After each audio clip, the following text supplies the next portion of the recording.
Hello everyone, welcome to the University of North Florida. We are here live on campus and we are here to present our IANA Intermodal Case Study Competition Submission. First of all, thank you. This is our first time doing this, so it's going to be a little rough, but we're going to do our best. Let me start by introducing our team. My name is William Annan. I am a senior here at UNF. I'm a transportation logistics student. I have a background in retail receiving and I currently work in food distribution and warehousing. My name is Jacob DeWile. I'm a United States veteran and I came back to finish college with a degree in transportation and logistics.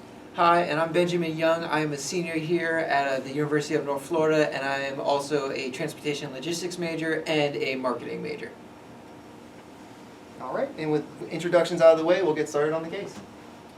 So our recommendation to the Footskins brand is simple. We want to contract out one warehouse in Chicago, Illinois, and we're going to support that through these four concepts. First, we're going to talk about the brand. We want Footskins to stay true to their brand and build off of what they've started with. Second, we want to identify key segments and focus on their customer growth. When you look at a broad spectrum, things get a little muddy. You want to focus on who's going to make you the most money. Third, we're going to look at volume. Since we're contracting out a warehouse, you have the opportunity to take advantage of some volume discounts as well as other things with your supply chain partners. And fourth, we want them to grow organically. In the case, we saw that overcomplication seems to be an issue, and we want to simplify that down as much as possible to yield the best possible result. All right, so let's take a look at Footskins as a company. Footskins is family owned and operated, and they have connections in overseas sourcing and production through a family company in Vietnam. Their products are designed with the customer in mind, and they have a self-developed online marketing strategy that has allowed them to grow successfully without going into big box retailers. Speaking of that, we have a photo here of First Place Sports Running in Jacksonville. This is the type of running store you would find Footskins products in. All right, so along with all those building blocks, we want to talk about some supply chain management process improvements.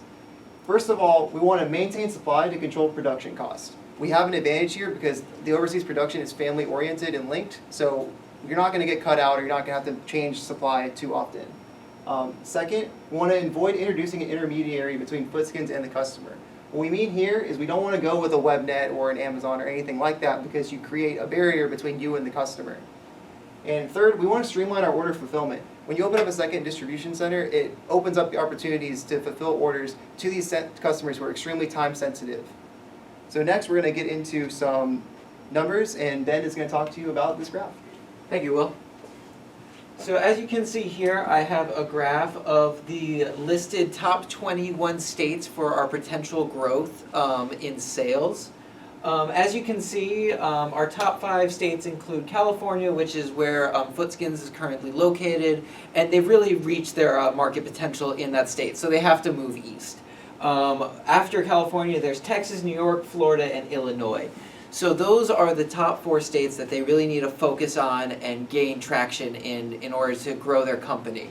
So if we're looking at this chart, we need to know what can we do as a company to better serve these markets, the 21 top states that we're trying to reach down the road. So what we felt was the best way to do this was address the time-sensitive nature of our customer. And so what we did, we looked at the days to ship from all the potential distribution centers provided in the case study. And we averaged them out and found that Chicago provided the lowest average days to ship to our 21 key customers. So that provides a great service benefit to our customers.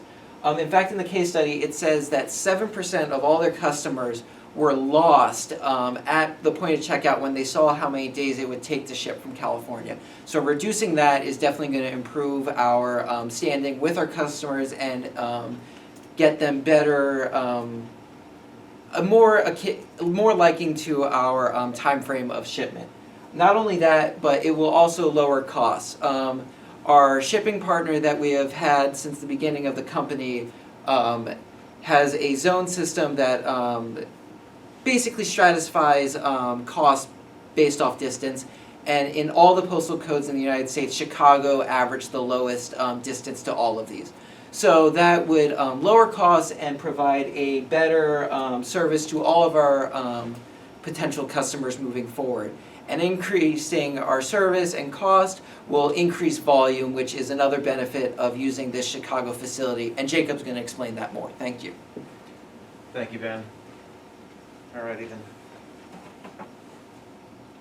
Alright, when it comes to the vendor volume discounts, there's a specific number of orders that we need to have just to get a discount. Is $50,000 or more. Anything less, no discount. So, moving on. So the potential growth of this company is we're going to focus on our top 6 key customers that will give us the most support for our business. So targeting these segments will address operational concern and complication concerns.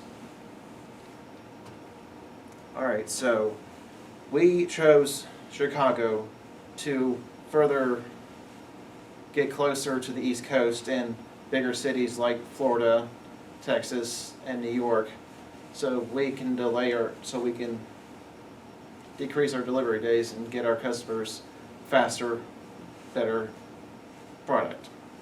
Alright, so with its warehouse location in Chicago, it's very close to the intermodal terminal, so transportation cost is going to be very low between the warehouse and the railroad. So, and with this location in Chicago, we have 400 containers direct from Long Beach to Chicago, so we have a direct access the whole time. All right. Just to recap, adding an additional warehouse is going to make distribution easier for Footskins. We want to stick with the brand, stick with what you know, build off of what you have. Don't go in a completely different direction like a web-based platform that's all outsourced. You want to have control over your own identity going forward. Second, those customer segments are important. Like we said, speed is make or break for them, and if you can't deliver, they're not going to buy. If they don't buy, you don't make money. Third, that volume, you're not always going to have an opportunity to move that much product at a discount. So before looking forward, you got to take advantage of that and put that capital to then grow your business going forward, which is our last point. You don't know what the future is going to hold, but you want to have the options and the ability to grow going forward. So once again, just want to say thank you. We tried our best, and we had a great time, and we really appreciate the opportunity.